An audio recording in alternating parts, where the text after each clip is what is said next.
ఎన్ gold మీ విశ్వసనీయ ఆత్మీయ నేస్తం. అదేంటి అంటే మీరు ఇన్ని గణం చేసి ఇంత చేసిన తర్వాత కూడా మరి పాటలు ఎవరు రాసిందో తెలియనంత దూరంగా మీకు ఉన్నప్పుడు మీకు ఎందుకు సన్నిహితులు అవుతారు అప్పుడు? అదే అంటున్నా అదే పొడుతున్నారంటున్నా కదా. అదే విధంగా సుద్దాల అశోక్ తేజ. మీరు అబద్ధం చెప్తున్నారా, ఆయన అబద్ధం? అదే ఇప్పుడు మీరు రికార్డెడ్ కదా, మీరు వాళ్ళను కూడా అడగొచ్చు. సుద్దాల అశోక్ తేజ గారు కూడా నేను తెలియదట ఆయనకు. మరి తెలియదైతే నాకు ఒక పాట రాసిచ్చిండు. మేము ఆల్రెడీ విజయవాడ జర్నీ చేసి. మీ పేరు చెప్పారో లేదంటే మీరు డైరెక్ట్ ముందు రాపించుకున్నారా? నేను తెలియదు. మీరు ముందే కూర్చొని రాపించుకున్నారా సుద్దాల అశోక్ తేజ? రాపించుకుని ఆ పాట కూడా పాడతా. పాడండి. అడుగుతున్నది గోల్కొండ, అడుగుతున్నది ఎర్రకోట, అడుగుతున్నది గోల్కొండ, అడుగుతున్నది ఎర్రకోట, వయసు మల్లిన మెదడు కుల్లిన రాజకీయం ఇంకా ఎన్నేళ్ళని, యువత ఎప్పుడొస్తుందని, చేవ చచ్చిన చేష్టలుడిగిన రాజకీయం ఇంకా ఎన్నేళ్ళని. సుద్దాల అశోక్ తేజకి ఇది సూటి ప్రశ్న. ఎందుకంటే ఇది ఆయన రాసి నేను మ్యూజిక్ చేసి మీరు తెలియదు అని అంటే ఈ పాట ఆయన రాయనట్టే కదా. మరి ఆయన పేరు తీసేసేయండి, ఆయన పేరు ఉంటుంది కదా, లిరిక్ రైటర్ ఉన్నది. మీరు యూట్యూబ్ లో ఉన్నది, యూట్యూబ్ లో అంటే తీసేయాలి కదా, ఆయనకు సంబంధం లేదన్నప్పుడు. చూడు నేను తెలియదు, అదే మీకు తెలీదు, ఆ పాట తెలీదు. తర్వాత జయరాజుకు తెలియదట. వానమ్మ వానమ్మ వానమ్మ ఈ పాటలు రాస్తాడు జయరాజుకు, నేను తెలియదట. నేర్నాల కిషోర్ కు తెలియదట. నేర్నాల కిషోర్ కు తెలియదంట. కిషోర్ కి ఏమి ఇచ్చారు? నేర్నాల కిషోర్ కు మొత్తం ఆల్రెడీ ఈ జేఏసీ పాటలు నేనే చేసిన, ఆయన నా దగ్గరికి వచ్చి చేసుకున్నాడు. వందే మాత్రం శ్రీనివాస్తో పాడించిన, దుఃఖాల దూందాం కలిసి చేసినాం, పోరాటం చేసినాం కంప్లీట్ గా. ఆయనకేమో ఉద్యోగం రాకపోతే ఆయనకు అన్యాయం జరుగుతూనేమో అన్యాయం జరిగినట్లు, విష్ణు కిషోర్ కు జరుగుతూనేమో అన్యాయం జరగనట్లు. ఏ పూరి సోమన్నకి ఎవరు పాటలు చేశారు? పాటమ్మా నీకు ప్రాణమైతివే పాటమ్మా ఎవరు చేసిరు?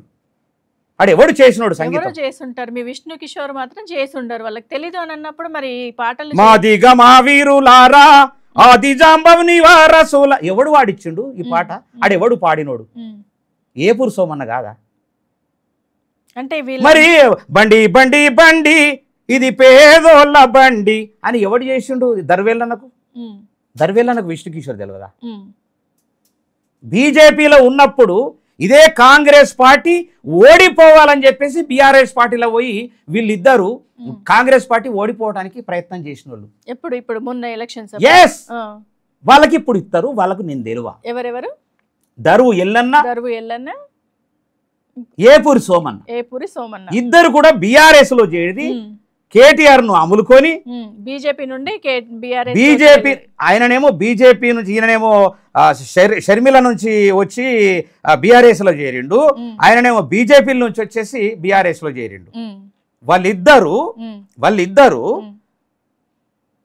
బీఆర్ఎస్ పార్టీలో ఉండి కాంగ్రెస్ పార్టీ ఓటమికి ప్రయత్నం చేసినటువంటి వాళ్లకు నేను తెలియదంట.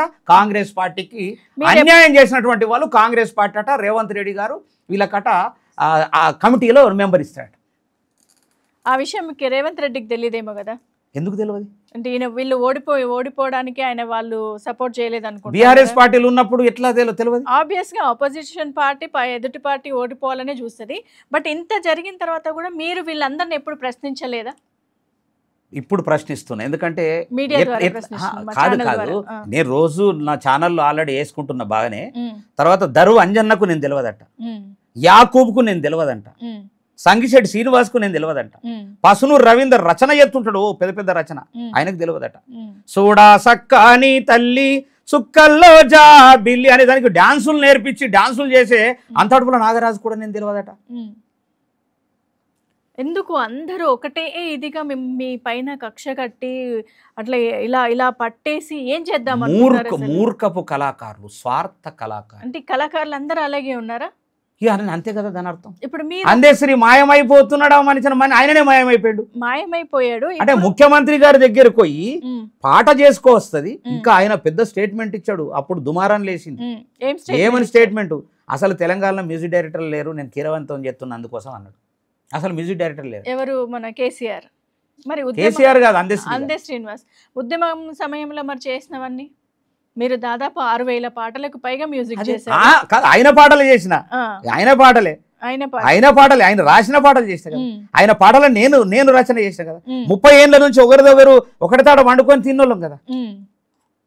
ఎందుకు మరి ఇప్పుడు ఆయన డైరెక్ట్ స్వార్థము, నిలువెత్తు స్వార్థము నీడలాగొస్తుంటే చెడిపోక ఏమవుతాడమ్మా? స్వార్థం మరి మీరు ఆపడానికి ప్రయత్నించలేదా? ఇప్పుడు నాకు ఇలా జరుగుతుంది అన్యాయం అని చెప్పేసి దొంగలు, వీళ్ళంతా దొంగలు, దొంగల రాజ్యం, దొంగలు.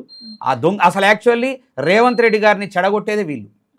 మీరు మళ్ళీ రేవంత్ రెడ్డి గారు రేపు ఓడిపోవడానికి కూడా కారణం వీళ్ళే అవుతారు, అది ఆయన గమనించాలి.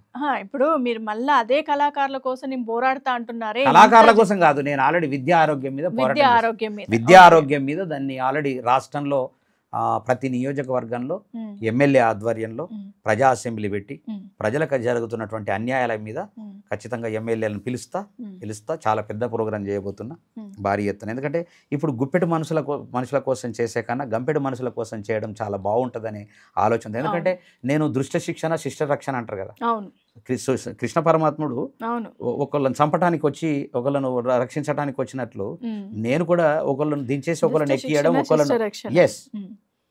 ఇప్పుడు రేవంత్ రెడ్డికి ఇలాంటి సమాచారం ఏమైనా అందిందని మీరు అనుకుంటున్నారా? ఇప్పుడు మీరు ఏదైతే భావోద్వేగాన్ని బయటపరుస్తారు ఏమో మరి. నేను అనేక ఛానళ్ళల్లో ఆల్రెడీ వేమ నరేందర్ రెడ్డి గారికి కూడా చెప్పాము, తర్వాత జానారెడ్డి గారికి కూడా చెప్పాము, మొన్న వేణెలమ్మకు కూడా చెప్పాను. ఏమమ్మా మరి ఇంత అన్యాయం చేస్తే ఎట్లా అని చెప్పేసి. నాకైతే ఎవరన్నా ఉన్నారా అని నేను 100 సార్లు అడిగినా, కానీ నాకు ఎవరు లేరని చెప్పారు వీళ్ళంతా కూడా. వాస్తవానికి ఆమెకు పర్సనల్ గా మీరు గద్దరన్న గారికి మీరు దగ్గర అయినప్పుడు ఆవిడ పర్సనల్ గా మిమ్మల్ని ఏం కాంటాక్ట్ అవ్వలేదా? లేదు, ఆమె కాలేదు. ఆమె ఏమంటదంటే సింపుల్ గా డాడీకి తెలుసు కానీ కళాకారులు ఎవరనేది నాకైతే తెలియదన్నా. వాస్తవానికి వీళ్ళను 100 సార్లు అడిగాను నేను, ఎవరైనా ఉంటే చెప్పండి, మళ్ళీ మిస్ అయితే బాగోదు, నిజంగా మంచి కళాకారుడు మంచి అది ఉన్నాడు అంటే. మీరు మాట్లాడిన తర్వాత ఆమె ఎలా స్పందించారు? మొన్న నేను మాట్లాడినప్పుడు అంటే ఒక రియాక్షన్ అనేది ఉంటుంది. ఆమె ఏమన్నారంటే నిజంగా మరి అయితే మీకు మీ పేరైతే ఎవరు చెప్పలేదు, వాస్తవానికి అది నిజంగా తప్పే జరిగింది, తప్పకుండా ఏమన్నా దాన్ని వేరే రకంగా ఏదన్నా ఉంటే చేద్దామన్నా అని అన్నది. తప్పకుండా చూద్దాం మరి ఎంతవరకు పోతుందో. రాబోయే రోజుల్లో మళ్ళీ బీఆర్ఎస్ పార్టీకి పట్టిన గతి వీళ్ళకి పడుతుందా, మరి ఏం జరుగుతుంది అనేటటువంటిది రాబోయే కాలం నిర్ణయం చేస్తుంది. వాస్తవానికి పంచభూతాలు నేను నమ్ముతా, పంచభూతాలు నన్ను ఎటు తీసుకపోతే అటు నేను పోతా తప్పకుండా. నాకు ఈ రోజు మీ దగ్గరికి తీసుకురాగలిగినాయి పంచభూతాలు, ఖచ్చితంగా ఇంకా ఎటు తీసుకపోతాయో డెఫినెట్గా పంచభూతాలు నమ్ముతా. పంచభూతాలు ఉన్నాయి, ఖచ్చితంగా శిక్షిస్తాయి. మంచి హేమాహేమీలే భూస్థాపితం అయిపోయారు, మంచి హేమాహేమీలు. ఇవాళ అన్ని రకాల ఉన్నటువంటి కేసీఆరే ఇవాళ భూస్థాపితం అయిపోయాడు, పనికి రాకుండా పోతుండ్రు. రోజు వాళ్ళకు సమస్యలే వస్తున్నాయి తప్ప నిజంగా పాజిటివ్ వచ్చేటటువంటి పరిస్థితి లేదు.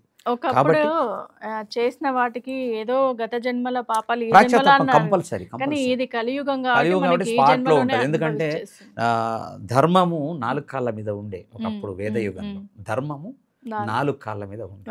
అది ఆ తర్వాత త్రేతాయుగంలో ధర్మం 3 కాళ్ళ మీదకి వచ్చింది. ఏది రాముడి హాయంలో 3 కాళ్ళ మీదకి ఎందుకు వచ్చిందంటే సీతను ఎత్తుకపోవడమే పెద్ద దురదృష్టం వాస్తవానికి, ఏది రావణుడికి.